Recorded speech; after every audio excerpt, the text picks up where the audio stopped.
Welcome to the Sober and Happy podcast, where we talk about all things recovery related, how to navigate the challenges that we'll face along the way on our journey towards our best lives, and how we could go from living a life of simply just being sober to a life where we're both sober and happy. One of the patterns I've seen often from people struggling in recovery is after the initial emotional boost from escaping from addiction wears off, there comes a point in many people's recovery where they fall into a lull where life seems just to be dull. And then the thought creeps into their head where they start thinking, is this really all there is? Most of these people are simply not drinking and have settled into a routine that does not match the life they are capable of living, a life filled with joy, excitement, and fulfillment. They simply have settled for just being sober. So how do we recognize this stage? What are the reasons that we tend to gravitate towards settling? And what can we do to get out of that rut? Well, that is what we're going to talk about today. So buckle up. This is going to be a great episode.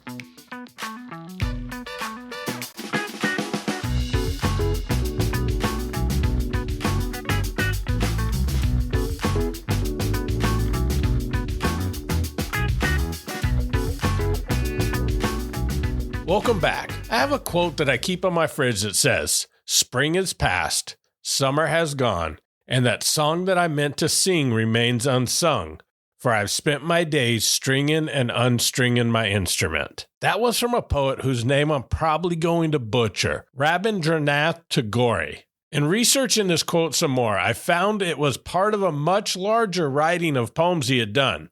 He was middle-aged at the time and realized that he'd let half of his life go by without fully chasing his dreams and following his heart. In reading more of his writings, one line in his writing that hit home for me is when he says, "There is the agony of wishing in my heart." One of the most painful times in my recovery was on the morning of my 5th anniversary of drinking. I don't know why, but for some reason I felt like I was going to wake up 5 years sober and feel completely different.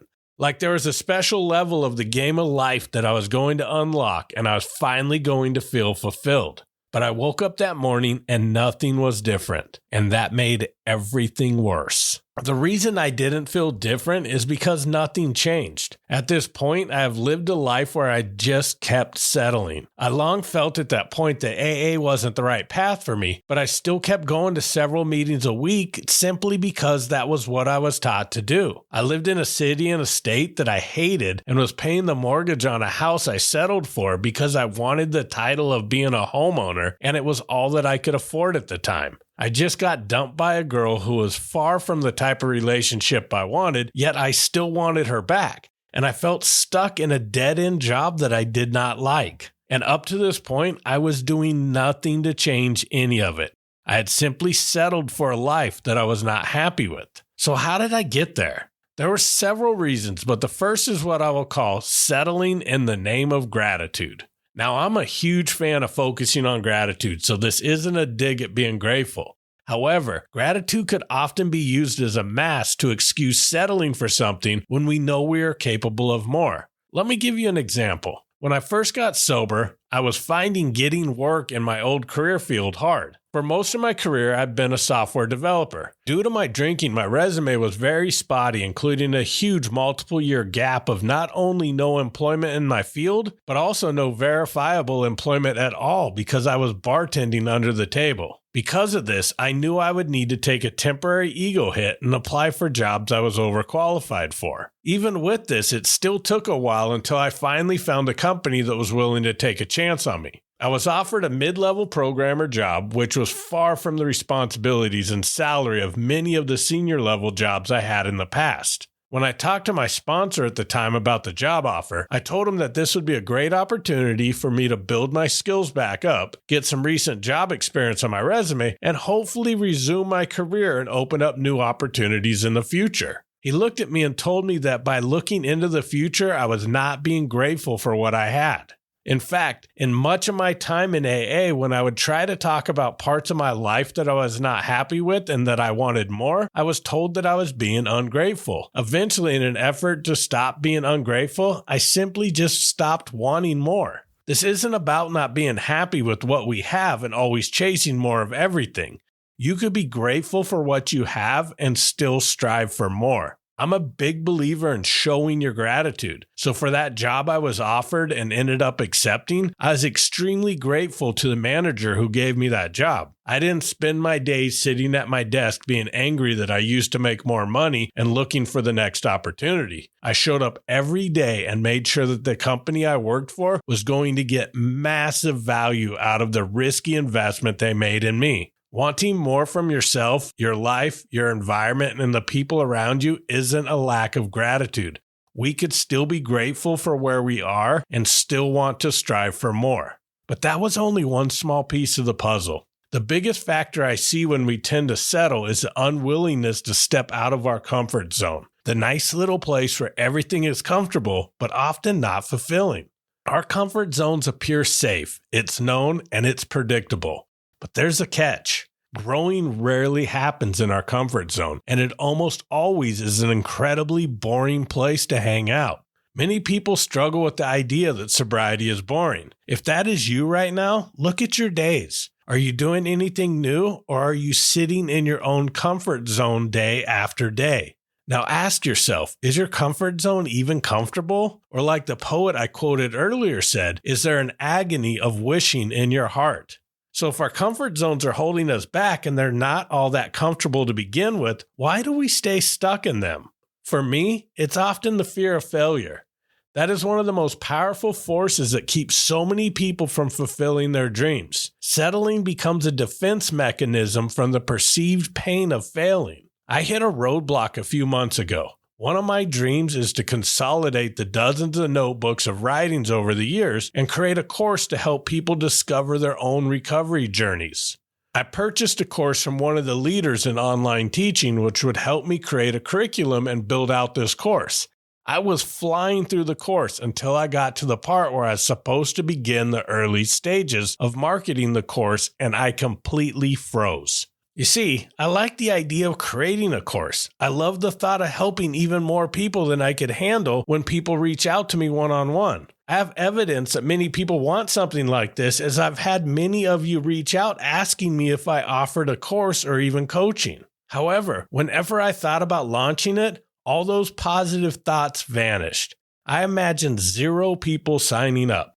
I envisioned people sending me messages saying things like, "Who do you think you are?" I thought about my friends and family asking me how my launch went and me having to tell them it was a complete failure. And all of those thoughts completely halted my progress. Often when I'm stuck like this, I go somewhere quiet to think. Living in Arizona, I usually hop in my truck and head out to the desert for a long drive. In doing this, it appeared that what was blocking me was obvious, which was the fear of failing. But then a thought occurred to me. By stopping chasing my dream, I was committing to the ultimate failure, which is quitting. If I was afraid of failure, I would actually push through this. It wasn't failure that I was afraid of. It was the judgment of others I was actually afraid of. Not just people that would judge me if I failed, but also the people that would judge me even if I succeeded. Now, this brings up the last point of why so many of us settle, and that is because we're allowing society to influence the life we lead. This could be society as a whole and what is considered success by the society we live in. But often it's our smaller societies that are holding us back. It's often the people in our lives. All of these things are a powerful silent force that often guides many of our life choices. They are the driving forces that push us to conform to certain accepted norms. And conformity breeds settling. Famous self-help guru Jim Rohn said, "We are the average of the 5 people we spend the most time with." It is why you see people who refuse to change their environment when they get sober almost always relapse. Are the people in your life encouraging you to chase your dreams, or are they pulling you back into a collective comfort zone every time you step out of it? Settling is contagious, but so is chasing dreams. You just need to be around the people who have what you want to catch. So if we're stuck in a rut, how do we get out of it? The first thing is recognizing it. You don't have to drive out to the desert like I do, but find a quiet place where you could be undisturbed and sit and just listen to your heart. When you listen, you'll start to hear what your heart desires. Now be prepared. Your mind's going to butt in and start talking too. You'll probably recognize many of the things we talked about in this podcast when your mind fires up. This is when it'll get uncomfortable and you may have the desire to distract yourself by doing something like grabbing your phone. But resist that urge. Allow your mind to quiet again and go back to listening to your heart. Once your heart speaks to you, the next step is to follow your heart. Imagine what your life would be like if you chased and achieved your dreams and how that would feel. A dream without a plan will always just be a dream though, so I would suggest taking immediate action for how you could start today. What is one small step you could take right now to create momentum? And finally, it is important to be accountable. Tell someone about your dream and what steps you're going to take, which is especially helpful if you hit a roadblock. I am a strong advocate of practicing what I preach, so I will do that right now. I shared my dream of building a course with you already, but I also mentioned I got stuck. I have started again, but the dates I have set for my goals I've kept to myself still for many of the fears that I've mentioned throughout this podcast. But it is time for me to be accountable.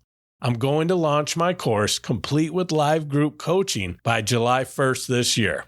In fact, if you are listening to this podcast right now, put that date in your calendar. And if I don't have the course launched by then, email me and I will give you a coupon code to get it for free when it launches late, along with a free year of group coaching, even if I am 1 day late of launching that day. Accountability can be a very powerful driver. And for me, I know once I commit to something to another person, I'm going to do that. In fact, until I committed just a second ago to you guys, July 1st was just a nice soft future target date I was going to try to hit. But now I know it's a reality. So as I wrap up this episode, I challenge you to do the same. If you have a dream that is in your heart that you have not yet chased, I challenge you to email me your commitment at tim@soberandhappy.com. Tell me what you're going to do, and more importantly, when you're going to do it. Then all you have to do is go out and chase it.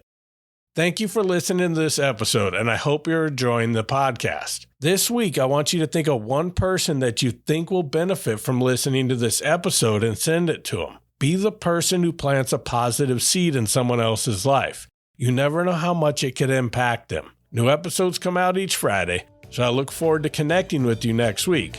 And as always, thank you so much for listening and keep living sober and happy.